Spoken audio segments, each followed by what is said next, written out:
Minimal mengurangi. Waktu itu mulainya gara-gara kritis sama sampah. Sebenarnya bukan sampah, tapi ada hal yang tidak sesuai dengan tempatnya gitu. Bisa sesimpel bawa tempat makan sendiri supaya nggak ada sampahnya. Jalan sebulan tuh ngefek banget. Sampah yang tak produksi itu berkurang. Senengnya di situ karena merasa kayak ini harusnya nggak ada dan nggak harus diadain. Akhirnya kepikiran, oh ini tuh hanya langkah minimal untuk mengurangi. Pertama hanya mengurangi, kemudian berefek ke reason to buy dulunya, itu suka impulsif. Karena pengen gitu, tapi sebenarnya nggak butuh. Kemudian mindsetnya berubah buat mengurangi benda-benda yang tidak dibutuhkan. Gara-gara minimal mengurangi tadi, pola konsumsi berubah, kemudian ke-challenge lagi dong, apalagi nih gitu. Nah, apa yang dikonsumsi kan nggak terkontrol. Bener-bener nggak kemasukan hal-hal yang esensial buat tubuh gitu. Sekarang melihat makanan udah sama persepsinya kayak waktu melihat sampah dan melihat baju. Hampir semua makanan yang kalau cuma pengen tuh nggak pengen, kayak misal pengen soto itu bahkan nggak pernah pesen, cuma kayak kalau teman beli soto ngambil beberapa sendok buat oh ya udah ngicipin rasa soto. Esensinya cuma pengen ngerasain rasanya itu lagi. Sebulan berjalan buat di badan enak banget, aliran darah tuh lancar, kita tuh lebih fresh rasanya setiap hari karena menjaga pola tidur. Jadi malam tuh pasti sebelum jam 12 udah tidur, terus pagi tuh bisa bangun se-fresh itu, seseger itu, kemudian melakukan aktivitas. Secara nggak sadar, itu tuh jadi nggak butuh kopi. Jadi merasa kayak karena seger, jadi nggak kepikiran beli kopi. Jadi ya sekarang masih ngopi untuk kayak kangen rasa kopi sih, bukan untuk efeknya. Apa yang keluar, apa yang kita produksi dari energi yang masuk karena baik tadi, itu jadi lebih positif.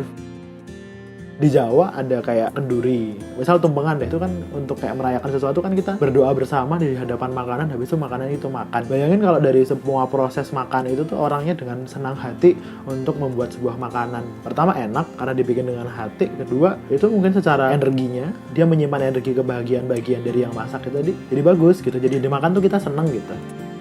Secara logiknya hukum kekekalan energi tidak bisa dimusnahkan, yang ada dia akan berubah bentuk.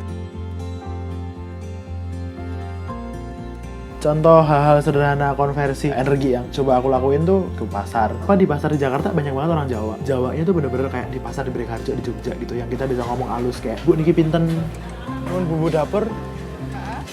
Ini pintenan nih. Mboten sange plastik. Betul kantong kok. Pun niku mohon Bu. 27. Cuk nggih balik 20 mohon ta. Soalnya sing telangnya kenapa? Mboten sang, mboten apa. Mboten. Ben mboten receh.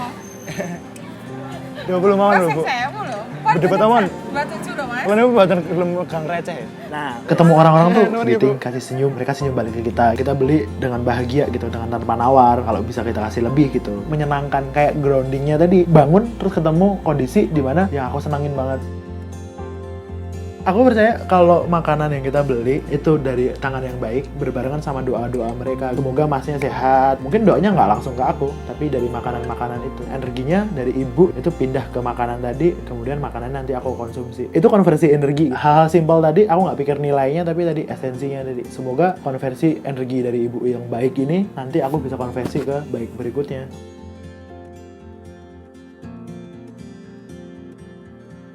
Mencoba untuk mengolah masakan sendiri. Setelah siap itu tak makan buat energi nanti aktivitas.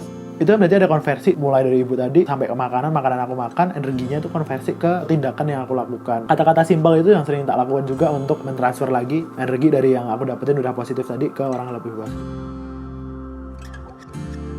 Setelah jam 5 itu aku akomodasiin waktunya untuk ketemu teman-teman. Energi sisa-sisa dari sehari yang udah dilepasin itu masih ada untuk akhirnya aku menyerap. Malah aku menyerap dari orang-orang. Orang pulang kerja, orang pulang aktivitas itu kadang capek. Kadang dia punya lah segala masalah dia di hari itu tuh butuh dikeluarin. Jadi di mana ketemu dong? Entah ketemunya untuk apa segala macam. Mereka biasanya akan cerita banyak ke aku. Aku kadang nggak ngerespon, cuma menikmatin apa yang dia bicarain. Dia ngeluarin energi negatifnya dan aku mencoba untuk nerimanya tadi. Apapun yang nanti aku terima, malam itu aku coba recharge lagi dari energi yang udah habis seharian tadi. Recharge lagi, ketemu orang, ngobrol, ketawa. Setelah itu pulang, jadi kondisinya mungkin udah capek, tapi biasanya ada energi sisa. Energi sisanya itu biasanya aku akomodasiin buat baca buku supaya malam itu tuh bener-bener aku menuntaskan hari dengan tuntas, dan akhirnya tidur dengan lelap. Karena kalau enggak, energinya masih kebanyakan, kadang kita nggak bisa tidur, terus akhirnya malah melakukan begadang nggak berguna. Oh ya udah, hari ini udah selesai, terus kemudian tidur dan besok paginya melakukan hal yang sama lagi. Aku percaya niat baik selalu didukung sama orang-orang baik, jadi mari jadi bagian dari kebaikan itu.